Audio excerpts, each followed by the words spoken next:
waxaan halkan uga hambaleynayaa dhammaan reer Al-Huda Model gaar ahaan dufcadda 11aad ee maanta aan u joogno halkan qalinjibinteeda waxaad barateen waxayna anfaca Allah idinka dhigo kuwii diintoodii dalkooda ku anfaco waxay bartaan Allah idinka dhigaan Ilaahay intaas ka bacdi waxaan u mahadcelinayaa dhammaan macallimiinta ka howlgasho iskuulka Al-Huda Model maanta hadii idinka ahaan lahayn Ilaahay ka soo idinka hadii aan lahayn wajiyadan faraxsan ma insan faraxsanaadeen farxadan idinka ka dambeeyo dadaalkiina iyo juhdigiina iyo waqtigiina oo aad ku bixiseen dhalinyartiina ba farxadan maanta sababay Allah ay idinka abaalmariyaan ilaahay ereyal u qeexa ma jiraan mahadcelintiina iyo amaantiina toona laakiin waxaan ku ducaynaynaa cibaado suuban iyo cimri dheer aakhirana jannatul firdaws inuu Ilaahay idin geeyo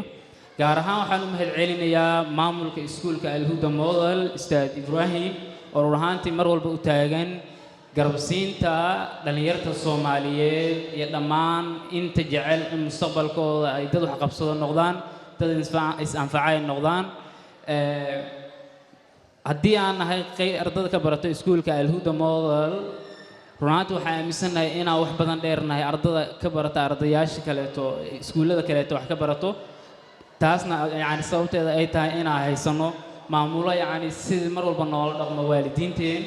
aan nool dhaqmin inuu yani maamul yahay inuu aan la xisaabtamaynin sida maamulnimo balse nool xisaabtamo sida waalidkaanaga runtii waxaan aaminsanahay inaan haysano nimco aysan haysanin ardayda iskuulada kala dhigato waxaan u mahadcelinaynaa waxqabadkaas iyo wanaagaas faraha badan ustaadkeena Ustaad Ibrahim ahna maamulka iskuulka waxaan ku leenahay cimri dheer iyo cibaado suudan Ilaahay ku siiyo ustaadi waxaan halkan uga hambaleynayaa dhammaan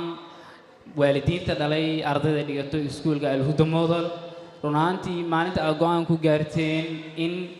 ilmihiina ay wax ka barataan iskuulka Al-Huda Model go'aankaas go'aan khaldamuun ahayn go'aanka ugu saxnaa aad qaateen baahay barta ugu wanaagsanayd ee ilmo laga dhiso mustaqbalkooda geysateen shakhsiga ugu wanaagsanaa ee ilmo loo dhiibtaan oo dhiibateen